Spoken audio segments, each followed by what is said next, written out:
नमस्कार मित्रांनो, आमच्या चॅनलवर नवीन असाल तर चॅनलला नक्की सबस्क्राईब करा, म्हणजे तुम्हाला मालिकेचे नवनवीन एपिसोड सर्वात अगोदर पाहायला मिळतील. तर तुला शिकवीन चांगलाच धडा या मालिकेमध्ये खूप असं इंटरेस्टिंग अपडेट आलेली आहे. तर इकडे 28 फरवरीच्या भागामध्ये अधिपती अक्षराच्या घरी आलेला असतो आणि अक्षराच्या घरी आल्यानंतर अधिपतीला अक्षराचे बाबा खूप सुनवतात आणि त्याला बोलतात की माझ्या मुलीच्या आयुष्याला बर्बाद करण्याला जबाबदार फक्त तुम्ही आहात. अधिपती हे ऐकून धक्क असतो. अधिपती बोलतो की बाबा, तुम्ही पण चुकी केलेली आहे, तुम्ही आमच्या विरुद्ध पोलीस कंप्लेंट का केली? तर इकडे अधिपतीचं अक्षराचे बाबा काही ऐकून घेत नाही. त्याला ते खूप सुनवतात आणि तिकडून हाकलून देतात. इकडे भुवनेश्वरीला अक्षरा बोलते की मी राजीनामा देणार नाही, तुम्ही जे करायचं आहे करून घ्या, मला काही फरक पडत नाही, आणि अक्षरा तिथून निघून जाते. भुवनेश्वरी चिंतेत पडलेली असते. मग दुर्गेश्वरी बोलते की ताई, ही अक्षरा काही ऐकत नाही आहे आणि हिला तू डायरेक्टच काढून टाक ना. तर भुवनेश्वरी बोलते असं नाही करता येणार, अधिपतीला कळता कामा नाही. तर मग दुर्गेश्वरी बोलते मग काय करायचं? तर भुवनेश्वरी बोलते करू, पण तिला राजीनामा द्यायलाच लावू. आणि इकडे फुलपगारेने अधिपतीला फोन केलेला असतो.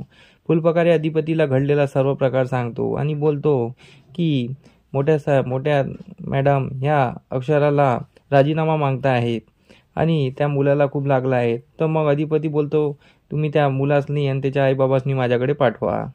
तर फुलपगारे ते त्यांना सांगत असतो आणि इकडे अधिपती विचार पडतो की मास्तरीबाई अशा तर करणार नाही. त्यांच्या मुलांवर आणि शाळेवर किती जीव आहे मला चांगल्याने माहीत आहे, कारण की त्या एक तर हाडाच्या शिक्षिका आहे आणि त्यांचा मुलावर खूप जीव आहे आणि म्हणून त्या मुलांना कधीच मारू शकत नाही. हे विचार करत अधिपती घरी निघून जातो आणि एकटा रूममध्ये बसलेला असतो आणि मास्तरीबाईबद्दल विचार करत असतो. इकडे अक्षरा पण घरी पोचलेली असते. अक्षरा घरी पोचल्यानंतर घडलेला सर्व प्रकार आईबाबांना सांगते आणि बोलते की एका मुलाला खूप लागलं होतं आणि त्याच्या डोक्यातून रक्त येतो, त्याला कोणी मारलं माहीत नाही आणि त्यामुळे भुवनेश्वरी मॅडम मला राजीनामा मागत होत्या. हे ऐकून आईबाबा चक्क बसतात. तर बोलतात त्या मुलाला कसं काय लागलं, इतकं रक्त का लागलं असेल? तर अक्षरा पण हाच प्रश्न करते. मग अक्षराचे बाबा बोलतात अर्थात हे भुवनेश्वरी मॅडम आणि दुर्गेश्वरी मॅडमनेच केलं असावं, त्यांच्या अलावा कोणी करूच शकत नाही आणि त्यांची ती पात्रता आहे करण्याची.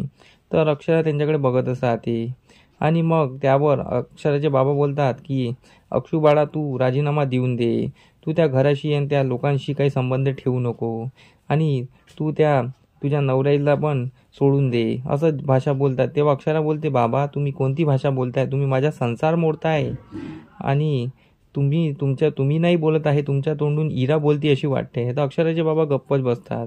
तर मग अक्षरा विचारते बाबा, आज कोणी घरी आलं होतं का? अक्षराचे बाबा गप्पच बसतात. अक्षरा वारंवार विचारते. मग अक्षराचे बाबा बोलतात हो, आज अधिपती आले होते. हे ऐकून अक्षराला थोडीशी धीर वाटते. इकडे अधिपतीच्या रूममध्ये अधिपतीची आजी आली असते. ती त्याला विचारते काय झालं बाळा, तू इतका टेन्शनमध्ये का आहे? सूनबाईला घरी घेऊन ये ना, मग तुला बरं वाटेल. अधिपती आपला विचारच करत असतो. अधिपतीला रडावंसं की नाही रडावंसं असं वाटत असतं आणि इकडे अक्षरा तिच्या बाबाला जाब विचारत असते. इकडे भुवनेश्वरीची खेळी सुरूच असतात. तर आता समोरील भागात हे पाहणं रंजक ठरणार आहे की लवकरच भुवनेश्वरीचा डाव उघडकीस येणार आहे आणि भुवनेश्वरी तोंडावर पडणार आहे. तर आमचा एपिसोड कसा वाटला आम्हाला कमेंट करून नक्की सांगा. धन्यवाद.